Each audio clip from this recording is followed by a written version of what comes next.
नमस्कार मित्रों।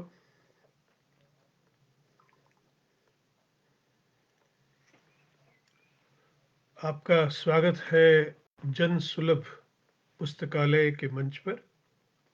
मैं तेजेंद्र शर्मा आज फेसबुक लाइव पर अपना शीर्षक कहानी पाठ की श्रृंखला में अपने कहानी संग्रह कब्र का मुनाफा की शीर्षक कहानी कब्र का मुनाफा का पाठ करने जा रहा हूँ। ये संग्रह सामयिक प्रकाशन से प्रकाशित हुआ था। दरअसल लेखकों के साथ होता है कि उनकी पहचान किसी रचना से ऐसी जुड़ जाती है कि उस रचना का नाम लेते हैं तो कहानीकार का नाम सामने आता है, चेहरा सामने आता है। श्रीलाल शुक्ल एक बार कह रहे थे, जब वो लखनऊ में मिले थे, कि भाई हर रचना की एक जन्म पत्री होती है। वो अपने राग दरबारी और अपने ही उपन्यास मकान के बारे में चर्चा कर रहे थे। मकान उपन्यास उन्हें बहुत प्रिय था, जो उनका लिखा हुआ था, और वो पाठकों में और आलोचकों में उतना लोकप्रिय नहीं हुआ जितना राग दरबारी। तो जैसे ही हम श्रीलाल शुक्ल का नाम लेते हैं तो राग दरबारी का नाम आ जाता है। ऐसे ही शायद कब्र का मुनाफा कहानी की जो जन्म पत्री है, उसने मेरे नाम के साथ अपने आप को जोड़ लिया है। मुझे याद है कि जब ये कहानी मैंने लिखी तो इसका पहला पाठ भारतीय उच्चायोग में राकेश दुबे हिंदी अधिकारी थे उस समय, उनके सामने किया था। मैंने बातचीत थोड़ी जल्दी शुरू कर दी है, हालांकि 12:30 बजने में अभी भी लंदन के 12:30 बजने में अभी 1 मिनट बाकी है। आपके यहाँ 7 बजने में 1 मिनट बाकी होगा। तो जब ठीक 7 बजेंगे तो मैं एक बार फिर आप सबको नमस्कार करूंगा, क्योंकि सही समय बातचीत शुरू करने का तो 7 बजे ही है भारत के अनुसार।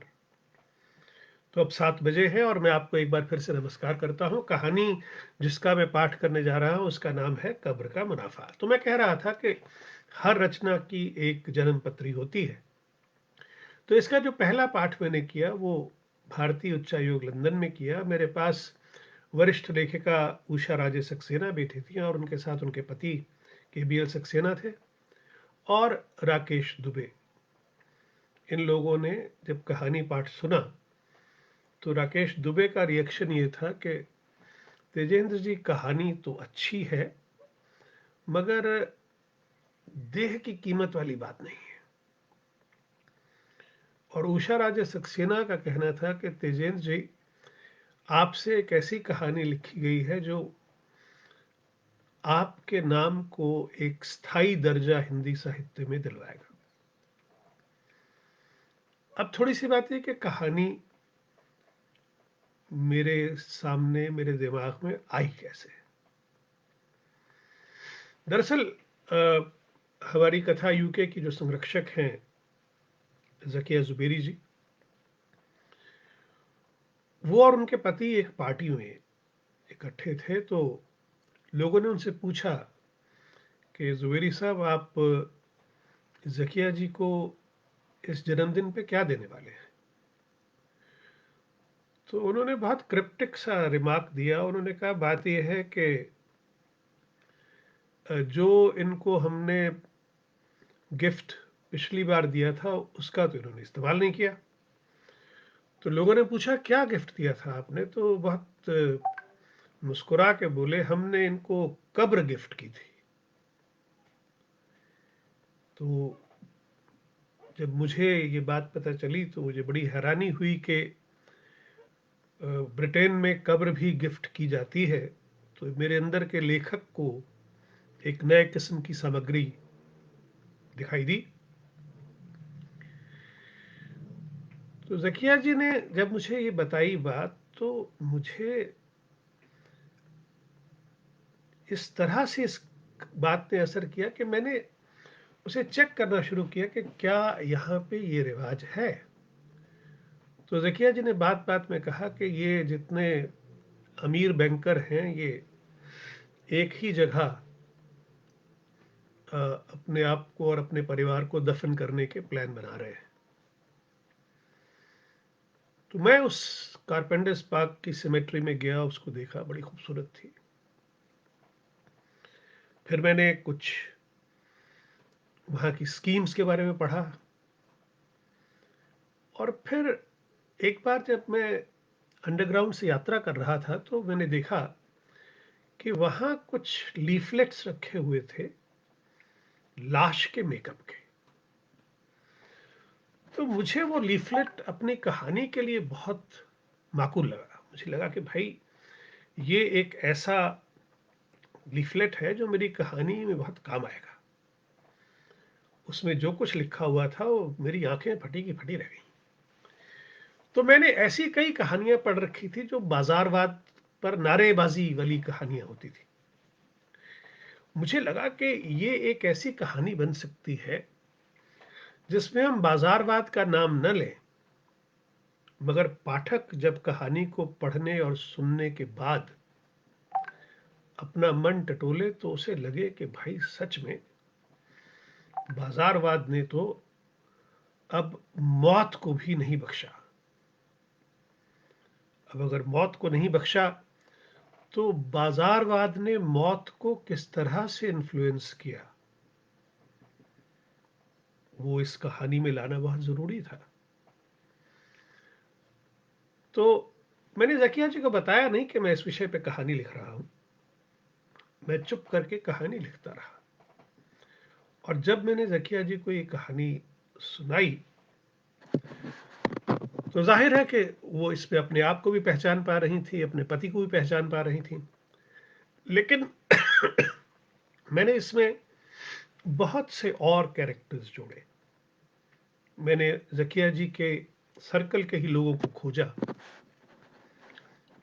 और इस छोटी सी घटना के ज़किया जी ने मेरा पिछली बार का गिफ्ट इस्तेमाल नहीं किया, उसको मैंने एक रचना के रूप में पेश किया। भाई हरि भटनागर ने सबसे पहले इंडिया टुडे के एक सर्वे में, हरि भटनागर बहुत प्रतिष्ठित कथाकार हैं भोपाल से, और उन्होंने कब्र का मुनाफा को 50 साल की बेहतरीन कहानियों में शामिल किया। फिर डॉक्टर पुष्पपाल सिंह ने जो मैकमिलन के लिए एक क्लासिक सीरीज निकाली, तो उस क्लासिक सीरीज में इस कहानी को शामिल किया। इस कहानी के बारे में बाकी बातें बाद में करेंगे। अब क्योंकि 5 मिनट तो ऊपर हो गए हैं, तो मुझे लगता है कि कब्र का मुनाफा कहानी का पाठ अब मैं शुरू कर सकता हूं। काफी मित्र जिन्होंने जुड़ना था शायद जुड़ गए होंगे, या साथ साथ जुड़ते जाएंगे। तो मैं अब पेश करता हूं आपके सामने। मैं देखता हूं कई लोग जुड़ गए हैं। कमला नरवरिया जुड़ी हैं, नीता अनेजा जुड़ गई हैं, मीनाक्षी वर्मा, मधु मेहता, डॉक्टर प्रभा मिश्र, विजय पॉल, वंदना वाजपेयी जी, और हमारी बिटिया आर्या शर्मा भी मुंबई से आज मेरी कहानी सुनने के लिए जुड़ चुकी है। तो कहानी का शीर्षक, कब्र का मुनाफा। यार, कुछ ना कुछ तो नया करना ही पड़ेगा। सारी जिंदगी नौकरी में गंवा चुके हैं, अब और नहीं की जाएगी ये चाकरी। खलील जैदी का चेहरा सिगरेट के धुएं के पीछे धुंधला सा दिखाई दे रहा है। नजम जमाल विस्की का हल्का सा घूंट भरते हुए किसी गहरी सोच में डूबा बैठा है। सवाल दोनों के दिमाग में एक ही है, अब आगे क्या करना है? कौन करे अब ये कुत्ता घसीटी? खलील और नजम ने जीवन के 33 साल अपनी कंपनी की सेवा में होम कर दिए हैं। दोनों की यारी के किस्से बहुत पुराने हैं। खलील शराब नहीं पीता और नजम सिगरेट से परेशान हो जाता है। किंतु दोनों की आदतें दोनों की दोस्ती के कभी आड़े नहीं आती हैं। खलील जैदी एक युवा अफसर बनकर आया था इस कंपनी में, किंतु आज उसने अपनी मेहनत और अक्ल से इस कंपनी को यूरोप की अग्रणी फाइनेंशियल कंपनियों की कतार में ला खड़ा किया है। लंदन के फाइनेंशियल सेक्टर में खलील की खासी इज्जत है। वैसे खलील भाई, क्या जरूरी है कि कुछ किया ही जाए? अरे भाई, इतना कमा लिया, अब आराम क्यों ना करें? बेटे बहुएं और पोते पोतियों के साथ बाकी दिन अगर बिता दिया जाए तो इसमें बुरा क्या है? अरे मियाँ, दूसरे के लिए पूरी जिंदगी लगा दी, कंपनी को कहां से कहां पहुंचा दिया, लेकिन कल को मर जाएंगे तो कोई याद भी नहीं करेगा। अगर इतनी मेहनत अपने लिए की होती तो पूरे फाइनेंशियल सेक्टर में हमारे नाम की लोग माला जप रहे होते। अरे भाई खलील भाई, मरने पर याद आया, आपने कारपेंटर्स पार्क के कब्रिस्तान में अपनी और भाभी जान की कब्र बुक करा लिया नहीं? देखिए उस कब्रिस्तान की क्या लोकेशन है, उसका लुक और माहौल तो एकदम यूनिक है। अब जिंदगी भर तो काम काम और काम से फुर्सत नहीं मिली, कम से कम मर के तो चैन की जिंदगी गुजारेंगे ना। क्या बात कही है मियाँ, कम से कम मर के तो चैन की जिंदगी जिएंगे। भाई वाह, वो किसी शायर ने भी क्या बात कही है ना, कि मर के भी चैन ना पाया तो किधर जाएंगे। यार मुझे तो कोई दिक्कत नहीं, पर तुम्हारी जो ये भाभी जान है ना, ये बहुत सोशलिस्ट किस्म की औरत है, पता लगते ही बिफर जाएगी। वैसे तुमने आबिदा से बात कर ली क्या? अब देखो ना, नजम ने बीच में ही टोक दिया। खलील भाई, इनके बिना गुजारा भी तो नहीं ना, ये नेसेसरी ईविल है हमारे लिए। और फिर इस देश में तो स्टेटस के लिए भी इनकी जरूरत पड़ती है। इस मामले में जापान बढ़िया है। हर आदमी अपने बीवी और बच्चे तो शहर के बाहर रखता है, सबर्ब में, और शहर वाले फ्लैट में अपनी एक वर्किंग पार्टनर रखता है। सोच के कितना अच्छा लगता है। साफ पता चल रहा था कि विस्की अपना रंग दिखा रही है। यार ये साला कब्रिस्तान शिया लोगों के लिए एक्सक्लूसिव नहीं हो सकता क्या? वरना मरने के बाद पता ही नहीं चलेगा कि पड़ोस में शिया है, सुन्नी, या फिर वो कोई गुजराती टोपी वाला। यार सोचकर बड़ी झुरझुरी सी होती है। मेरा तो बस चले तो एक कब्रिस्तान बना के उस पर बोर्ड लगा दूं, शिया मुसलमानों के लिए रिजर्व्ड। बात तो आपने पते की कही खलील भाई, लेकिन अभी अपना पाकिस्तान तो है नहीं। यहां तो शुक्र मनाइए कि गोरी सरकार ने हमारे लिए अलग से कब्रिस्तान बना रखा है, वरना हमें भी ईसाइयों के कब्रिस्तान में दफन होना पड़ता। आपने कारपेंटर्स पार्क वालों की नई स्कीम के बारे में सुना क्या? वो खाली 10 पाउंड महीने के प्रीमियम पर आपको शान से दफनाने की पूरी जिम्मेदारी अपने पे ले रहे हैं। उनका जो नया पैम्फलेट निकला है ना, उसमें पूरी डिटेल्स दे रखी है। लाश को नहलाना, नए कपड़े पहनाना, कफन का इंतजाम, रोल्स रॉयस में लाश की सवारी, और कब्र पर संगमरमर का प्लाक, ये सब इस बीमे में शामिल है। यार ये अच्छा है, कम से कम हमारे बच्चे हमें दफनाते वक्त अपनी जेबों की तरफ नहीं देखेंगे। मैं तो जब जब इरफान की तरफ देखता हूं ना, बहुत मायूस हो जाता हूं। देखो 35 का हो गया, मगर मजाल है कि जरा भी जिम्मेदारी का एहसास हो। कल कह रहा था, डैड कराची में बिजनेस करना चाहता हूं, बस 1 लाख पाउंड का इंतजाम करवा दीजिए। अबे पाउंड क्या साले पेड़ों पे उगते हैं? नादिरा ने बिगाड़ रखा है, अपने आप को अपने सोशलिस्ट कामों में लगा रखा है। जब बच्चों को मां की परवरिश की जरूरत थी तो ये मेम साहब कार्ल मार्क्स की समाधि पे फूल चढ़ा रही थी। साला कार्ल मार्क्स मरा तो अंग्रेजों के घर में, और कैपिटलिज्म के खिलाफ किताबें यहां लिखता रहा। इसलिए दुनिया जहान के मार्क्सवादी दोगले होते हैं। सालों ने हमारा तो घर ही तबाह कर दिया। मेरा तो बच्चों के साथ कोई कम्युनिकेशन ही बन पाया ना। खलीलजादी ने ठंडी सांस ली। थोड़ी देर के लिए सन्नाटा छा गया, मौत का सा सन्नाटा। हल्का सा सिगरेट का कश, छत की तरफ उठता हुआ धुआं, शराब का हल्का सा घूंट गले में उतरता, थोड़ी काजू के दांतों से काटने की आवाज। नजम से रहा नहीं गया। खलील भाई, आपकी एक बात बहुत पसंद आई। आपको मालूम है वो क्या कहते हैं? उनका कहना है कि अगर आप किसी एक्सीडेंट या हादसे का शिकार हो जाएं, जैसे आग से जल मरें, तो वो लाश का ऐसा मेकअप करेंगे कि लाश एकदम जवान और खूबसूरत दिखाई दे। भाई अब लोग तो लाश की आखिरी शक्ल ही याद रखेंगे ना। नादिरा भाभी और आबिदा को यही आइडिया भेजते हैं कि जब वो मरेंगी ना, तो दुल्हन की तरह सजाई जाएंगी। यार नजम, एक काम करते हैं हम यहाँ, बुक करवा देते हैं दो दो कमरे। हमें नादिरा या आबिदा को अभी बताने की जरूरत क्या है? अरे जब जरूरत पड़ेगी तो बता देंगे। क्या बात कही है भाईजान, मजा आ गया। लेकिन अगर उनको जरूरत पड़ गई तो बताएंगे कैसे? बताने के लिए तो उनको दोबारा जिंदा करना पड़ेगा ना। सुनो नजम, उनकी कोई ऐसी स्कीम नहीं है जिससे buy one get one free या buy two get one free जैसा कुछ हो?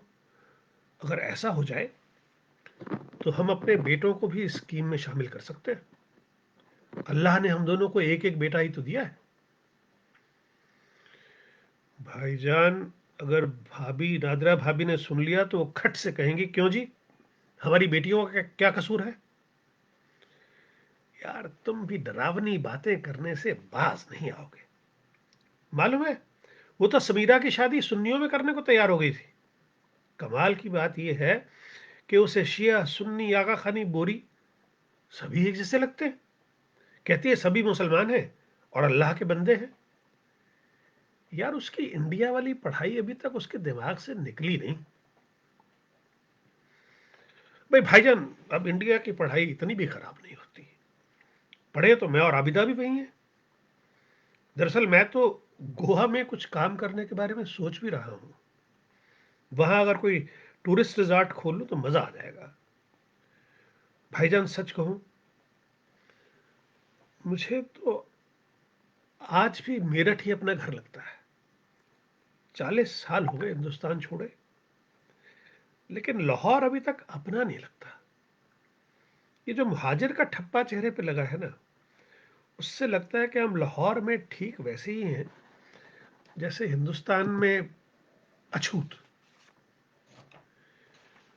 मियाँ, चढ़ गई है तुमको? कुछ पागलों की सी बातें करने लगे हो। याद रखो, हमारा वतन पाकिस्तान है बस। ये हिंदू धर्म एक डिजेनरेट, वल्गर और करप्ट कल्चर है। हिंदुओं या हिंदुस्तान की बढ़ाई पूरी तरह से एंटी इस्लामिक है। फिल्में देखी हैं इनकी, वल्गैरिटी पर्सोनिफाइड। मेरा तो बस चले तो सारे हिंदुओं को एक कतार में खड़ा करके गोली मार दूं। नजम के खर्राटे बता रहे थे कि उसे खलील जैदी की बातों में कोई रुचि नहीं है। वो शायद सपनों के उड़न खटोले पर बैठकर मेरठ पहुंच गया था। मेरठ से दिल्ली की बस का सफर, रेलगाड़ी की यात्रा और आबिदा से पहली मुलाकात, पहली मोहब्बत, फिर शादी। पूरी जिंदगी कैसे रेल की पटरी पर चलती हुई महसूस हो रही थी। महसूस आबिदा भी कर रही थी और नादिरा भी। दोनों महसूस करती थी कि उनके पतियों के पास उनके लिए बिल्कुल भी समय नहीं है। उनके पति बस पैसा देते हैं और घर का खर्चा चलाने के लिए, लेकिन उसका भी हिसाब किताब ऐसे रखा जाता है जैसे कंपनी के किसी क्लर्क से खर्चे का हिसाब पूछा जा रहा हो। दोनों को कभी ये महसूस ही नहीं हुआ कि वो अपने अपने घर की मालकिनें हैं। उन्हें समय समय पर याद दिला दिया जाता था कि घर के मालिक के हुक्म के बिना वो एक कदम भी नहीं चल सकती हैं। आबिदा तो अपनी नादिरा आपा के सामने अपना रोना रो लेती थी, लेकिन नादिरा हर बात केवल अपने सीने में दबा कर रखती। नादिरा ने बहुत मेहनत से अपने व्यक्तित्व में परिवर्तन पैदा किया था। उसने एक स्थायी हंसी का भाव अपने चेहरे पे चढ़ा लिया था। पति की डांट फटकार, गाली गलौच, यहां तक कभी कभार की मारपीट भी उस पर कोई असर नहीं दिखा पाती थी। कभी कभी तो खलील जैदी उसकी मुस्कुराहट से परेशान हो जाते। आखिर आप हर वक्त मुस्कुराती क्यों रहती हैं? ये हर वक्त का दांत निकालना सीखा कहां से आपने? हमारी बात का कोई असर ही नहीं होता आप पे। नादिरा सोचती रह जाती कि अगर वो गमगीन चेहरा बनाए रखे तो उसके पति को परेशानी हो जाती है। अगर वो मुस्कुराए तो उन्हें लगता है कि जरूर कहीं कोई गड़बड़ है। अन्यथा जो व्यवहार वो उसे दे रहे हैं उसके बाद तो मुस्कुराहट जीवन से गायब हो ही जानी चाहिए। नादिरा ने एक बार फिर नौकरी करने की पेशकश भी की। लखनऊ विश्वविद्यालय से एमए पास है वो, लेकिन खलील जैदी को नादिरा की नौकरी का विचार इतना घटिया लगा कि बात बहस में बदली और नादिरा के चेहरे पर उंगलियों के निशान बनने के बाद ही रुकी। इसका नतीजा यह हुआ कि नादिरा ने पाकिस्तान से आई उन लड़कियों के लिए लड़ने का बीड़ा उठा लिया जो अपने पतियों और ससुराल के व्यवहार से पीड़ित हैं। खलील को इसमें भी शिकायत रहती है। आपका तो हर खेल ही निराला है मैडम। कभी कोई ऐसा भी काम किया कीजिए जिससे घर में कुछ आए। आपको भला क्या लेना कमाई धमाई से? आपको तो बस एक मजदूर मिला हुआ है जो करेगा, मेहनत कमाएगा और आप उड़ाए मजे। अब नादिरा प्रतिक्रिया व्यक्त नहीं करती। जैसे ही खलील शुरू होता है वो कमरा छोड़ के बाहर निकल जाती है। वो समझ गई है कि खलील को बीमारी है, कंट्रोल करने की बीमारी। वो हर चीज, हर स्थिति, हर व्यक्ति को कंट्रोल कर लेना चाहता है। Control freak. यही दफ्तर में भी करता है और यही घर में भी। अपने अपने घरों में आबिदा और नादिरा बैठी हैं। आबिदा टीवी पर फिल्म देख रही है, लगान। वो आमिर खान की पक्की फैन है। उनकी हर फिल्म देखती है और घंटों उस पर बातचीत भी कर सकती है। पाकिस्तानी फिल्में उसे बिल्कुल अच्छी नहीं लगती, बहुत लाउड लगती है। लाउड तो उसे अपना पति भी लगता है, लेकिन इसका कोई इलाज नहीं है उसके पास। उसे विश्वास है कि नादिरा आपा कभी गलत हो ही नहीं सकती। वो उनकी हर बात को पत्थर की लकीर मानती है।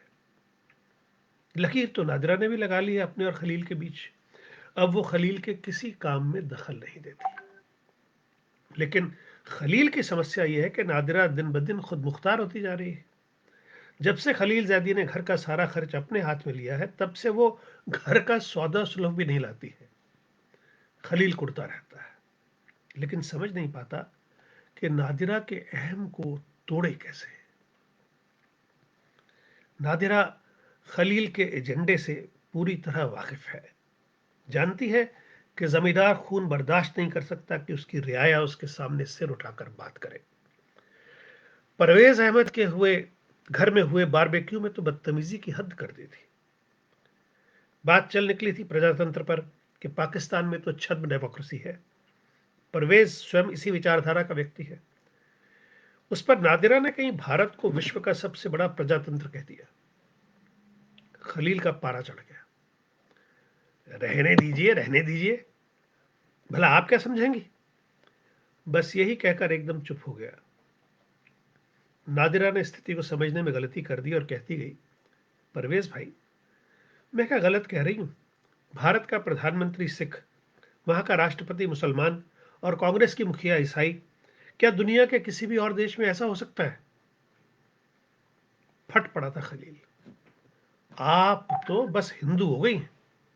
आप सिंदूर लगा लीजिए, बिंदी माथे पर चढ़ा लीजिए और आर्य समाज में जाकर अपनी शुद्धि करवा लीजिए, लेकिन याद रखिएगा हम आपको तलाक दे देंगे। सन्नाटा छा गया था पूरी महफिल में। नादिरा भी सन्न रह गई। उसने जिस निगाह से खलील को देखा, अपने इस जीवन में खलील उसकी परिभाषा के लिए कभी शब्द नहीं खोज पाएगा। फिर नादिरा ने एक झटका दिया अपने सिर को और चिपका ली वही मुस्कुराहट अपने चेहरे पर। खलील तिलमिलाया, परेशान हुआ और अंततः चकरा कर कुर्सी पर बैठ गया। महफिल की मुर्दनी खत्म नहीं हो पाई। परवेज शर्मिंदा सा नादिरा भाभी को देख रहा था। उसे अफसोस था कि उसने बात शुरू ही क्यों की। महफिल में कब्रिस्तान की सी चुप्पी छा गई थी। घर में भी कब्रिस्तान पहुंच गया था। नादिरा आमतौर पर खलील के पत्र नहीं खोलती। एक बार खोलने का खमियाजा भुगत चुकी है, लेकिन इस पत्र पर पता लिखा था श्री एवं श्रीमती खलील जैदी। उसे लगा जरूर कोई निमंत्रण पत्र ही होगा। पत्र खोला तो हैरान रह गई। अपने घर से इतनी दूर किसी कब्रिस्तान में इतनी पहले अपने लिए कब्र आरक्षित करवाने का औचित्य समझ ही नहीं पाई। क्या उसका अपना घर एक जिंदा कब्रिस्तान नहीं है? इस घर में खलील क्या नर्क का जल्लाद नहीं? घबरा भी गई कि मरने के बाद भी खलील के बगल में ही रहना होगा। क्या मरने के बाद भी चैन नहीं मिलेगा? चैन तो उसे दिन भर नहीं मिला। पाकिस्तान से आई अनीसा ने आत्महत्या का प्रयास किया था। रॉयल जनरल अस्पताल में दाखिल थी। उसे देखने जाना था। पुलिस से बातचीत करनी थी। अनीसा को कब्र में जाने से रोकना था। अनीसा को दिलासा देती, पुलिस से बातचीत करती, सबवे से सैंडविच लेकर चलती कार में खाती। वो वापस घर पहुंची। घर की रसोई में खटपट की आवाजें सुनाई दे रही थी, यानी कि अब्दुल खाना बनाने आ चुका था। खलील के लिए आज खासतौर पर कबाब और मटन चॉप बन रही है। नादिरा ने जब से योग शुरू किया है शाकाहारी हो गई है। ऊपर कमरे में जाकर कपड़े बदलकर नादिरा अब्दुल के पास रसोई में आ गई।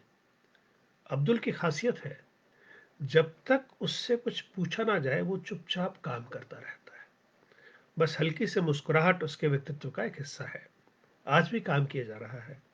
नादिरा ने पूछा, अब्दुल, तुम्हारी बीवी की तबीयत अब कैसी है और बेटी ठीक है ना? अल्लाह का शुक्र है बाजी, माँ बेटी दोनों ठीक है। फिर चुप्पी। नादिरा को कई बार हैरानी भी होती कि अब्दुल के पास बात करने के लिए कुछ भी नहीं होता। अच्छा भी है, दो घरों में काम करता है, कभी इधर की बात उधर नहीं करता। खलील घर आ गया। अब शरीर थक जाता है। उसे इस बात का गर्व है कि उसने अपने परिवार को जमाने भर की सुविधाएं मुहैया करवाई हैं। नादिरा के लिए BMW कार है तो बेटे इरफान के लिए टोयोटा स्पोर्ट्स। हेम्पस्टेड जैसे पॉश इलाके में महलनुमा घर है। घर के बाहर दूर तक फैली हरियाली और पहाड़ी। बिल्कुल पिक्चर पोस्ट कार्ड जैसा घर दिया है नादिरा को। वो चाहता है कि जिंदगी भर नादिरा इसके लिए उसकी कृतज्ञ बनी रहे। मगर नादिरा तो एक बेडरूम के फ्लैट में भी खुश रह सकती है। खुशी को रहने के लिए महलनुमा घर की जरूरत नहीं पड़ती।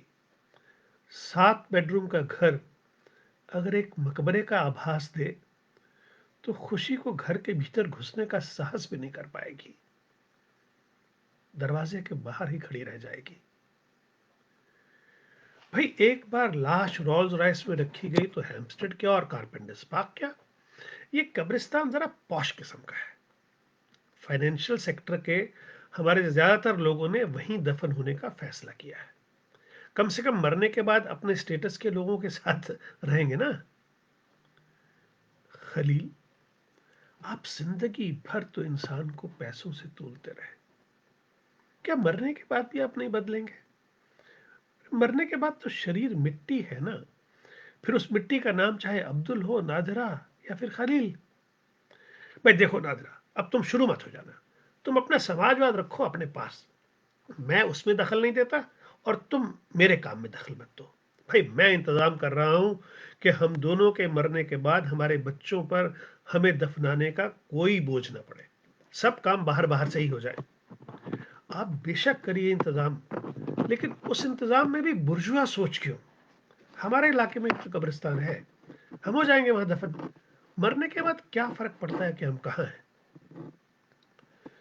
देखो, मैं नहीं चाहता कि मरने के बाद हम किसी खानसामा मोची या प्लम्बर के साथ पड़े रहें। नजम ने भी वहीं कब्रें बुक कराई हैं। दरअसल मुझे तो बताया ही उसी ने है। देखो नादिरा, मैं चाहता हूं कि तुम्हारी जिंदगी में तो तुम्हें बेस्ट चीजें मुहैया करवाऊं ही सही, मरने के बाद भी बेहतरीन जिंदगी दूं। भाई, अपने जैसे लोगों के बीच दफन होने का सुख ही कुछ और है। खलील, अपने जैसे क्यों, अपने क्यों नहीं? आप पाकिस्तान में क्यों नहीं दफन होना चाहते? वहां आप अपनों के करीब रहेंगे, क्या ज्यादा खुशी नहीं हासिल होगी? आप हमें अब ये उल्टा पाठ तो पढ़ाइए मत। इस तरह तो आप हमसे कहेंगे कि मैं पाकिस्तान में दफन हो जाऊं अपने लोगों के पास, और आप मरने के बाद पहुंच जाएं भारत अपने लोगों के कब्रिस्तान में। ये चाल आप मेरे साथ नहीं चल सकती। हम आपकी सोच से अच्छी तरह वाकिफ हैं। खलील, सुन लीजिए, हम कह देते हैं, हम किसी 5 स्टार कब्रिस्तान में ना तो खुद को दफन कराएंगे और ना ही आपको होने देंगे। आप इस तरह की सोच से बाहर निकलिए। बेगम, कुरान पाक भी इस तरह का कोई फतवा नहीं देता कि कब्रिस्तान किस तरह का हो। वहां भी बात सिर्फ दफन होने की है। दिक्कत तो ही है खलील, ये जो तीनों आसमानी किताबों वाले मजहब है ना, वो पूरी जमीन को कब्रिस्तान बनाने पे आमादा है। एक दिन पूरी जमीन कम पड़ जाएगी इन तीनों मजहब के मरने वालों के लिए। नादिरा जी, अब आप हिंदुओं की तरह मुतासिब बातें करने लगी हैं। समझती तो आप कुछ है नहीं। आप तो ये भी कहेंगे कि मुसलमानों को भी हिंदुओं की तरह चिता में जलाना चाहिए। खलील जब गुस्सा रोकने का प्रयास करता है तो नादिरा के नाम के साथ जी लगा देता है। मगर हर जी क्या इसमें, कितना साफ सुथरा सिस्टम है। जमीन भी बची रहती है, खाक मिट्टी में भी मिल जाती है। देखिए, हमें भूख लगी है, बाकी बातें कल कर लेंगे। कल कभी आता भी तो नहीं है, फिर से आज हो जाता है। किंतु नादिरा ने तय कर लिया है कि इस बात को कब्र में दफन नहीं होने देगी। आबिदा को फोन करती है। आबिदा, कैसी हो? अरे नादिरा आपा, कैसी हैं आप? आपको पता है आमिर खान ने दूसरी शादी कर ली है और सैफ अली खान ने भी अपनी पहली बीवी को तलाक दे दिया है। इन दिनों बॉलीवुड में इतनी मजेदार खबरें मिल रही हैं। आपने शाहरुख की नई फिल्म देखी क्या, देवदास? क्या फिल्म है। आबिदा, तुम फिल्मों की दुनिया से बाहर आकर हकीकत को भी कभी देखा करो। क्या तुम्हें पता है कि खलील और नजम कारपेंटर्स पार्क के कब्रिस्तान में कब्रें बुक करा रहे हैं?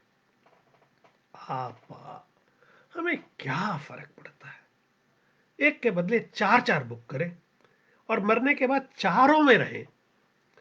आपा, जब जिंदा होते हुए इनको 7-7 बेडरूम के घर चाहिए, तो मरने के बाद क्या खाली 2 गज जमीन काफी होगी इनके लिए? मैं तो इनके मामलों में दखल देती ही नहीं। हमारा ध्यान रखें बस। आप क्या समझती हैं? मैं नहीं जानती कि नजम पिछले 4 साल से बुशरा के साथ वक्त बिताते हैं। आप क्या समझती हैं कि बंद कमरे में दोनों कुरान शरीफ की आयतें पढ़ रहे होते हैं? पिछले 2 सालों से हम दोनों भाई बहन की तरह जी रहे हैं। अगर मैं हिंदू होती ना, तो अब तक नजम को राखी बांध चुकी होती। थक सी रह गई नादिरा। उसने तो कभी सोचा ही नहीं कि पिछले 5 वर्षों से एक ही बिस्तर पर सोते हुए भी वो और खलील हम बिस्तर नहीं हुए। दोनों के सपने भी अलग अलग होते हैं और सपनों की जबान भी। एक ही बिस्तर पर दो अलग अलग जहान होते हैं। तो क्या खलील भी कहीं?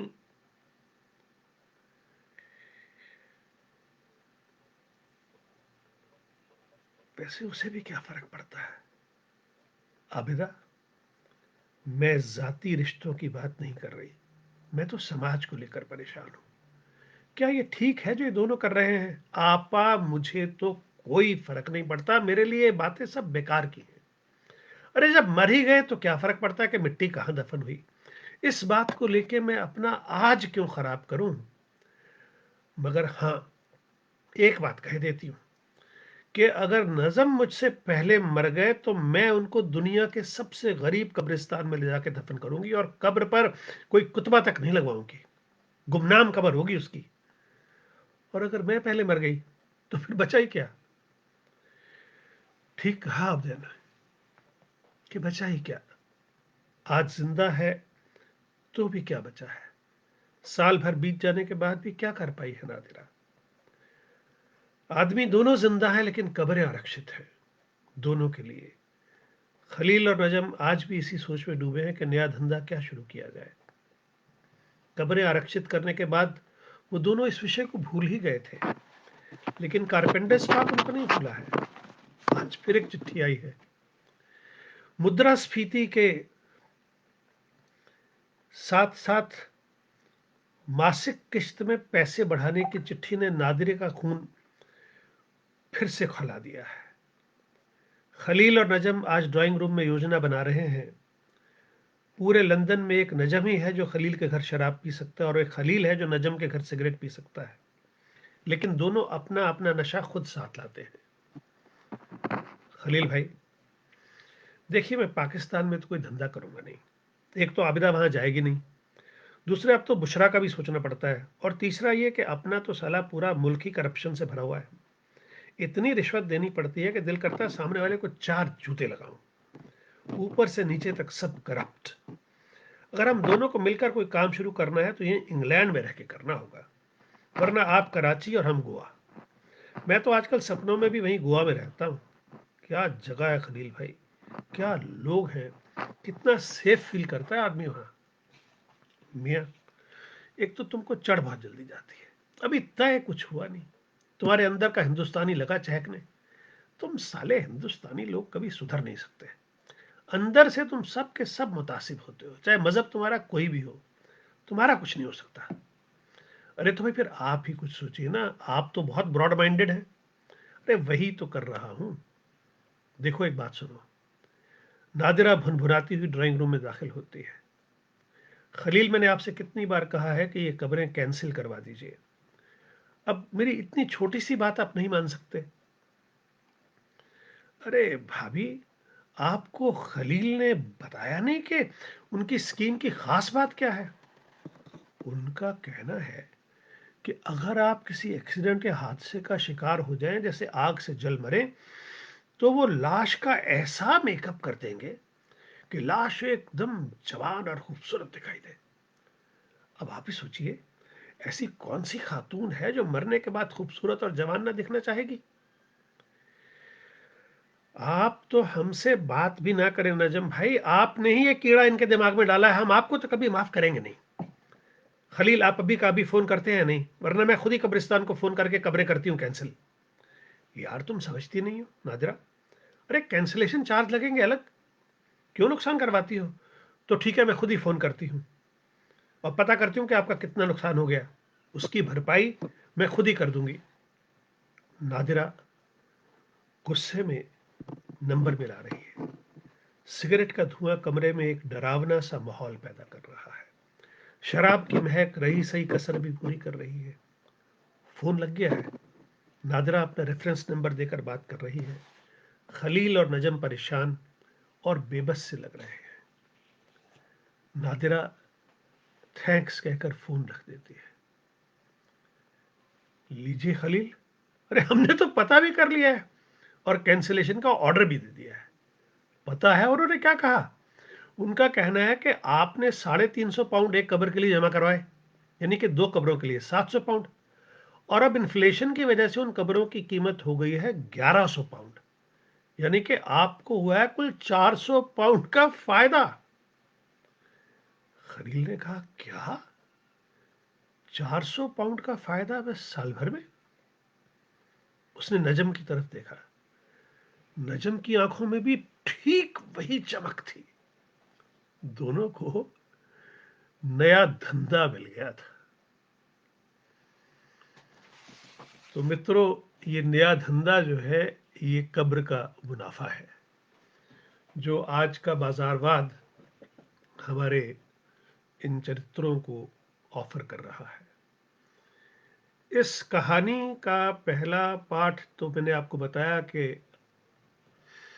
भारतीय उच्चायोग में मैंने लंदन में किया था, मगर भारत में इसका पहला पाठ हुआ था हरीश नवल, हमारे मित्र हैं। उन दिनों वो हिंदू कॉलेज में प्रोफेसर थे, तो उनको वहाँ एक फ्लैट मिला हुआ था। तो उस फ्लैट में उनके घर कहानी पाठ रखा गया था।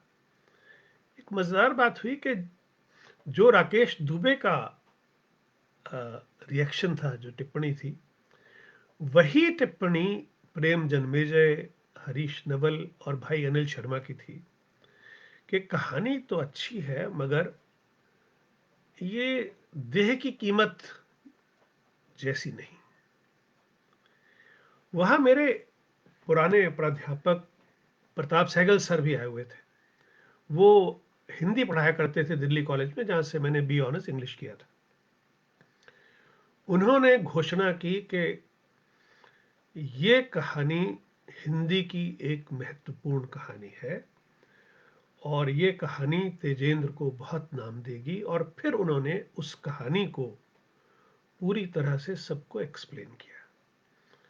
तो इस मामले में मैं अपने आप को बहुत लकी मानता हूं कि मेरे अपने प्राध्यापक, मेरे अपने टीचर सहगल सर को, जब ये प्रताप सहगल सर को जब ये कहानी ने इस तरह से इम्प्रेस किया, तो कहीं एक विद्यार्थी के मन में भी ये थी कि उसके टीचर ने उसकी पीठ थपथपाई है।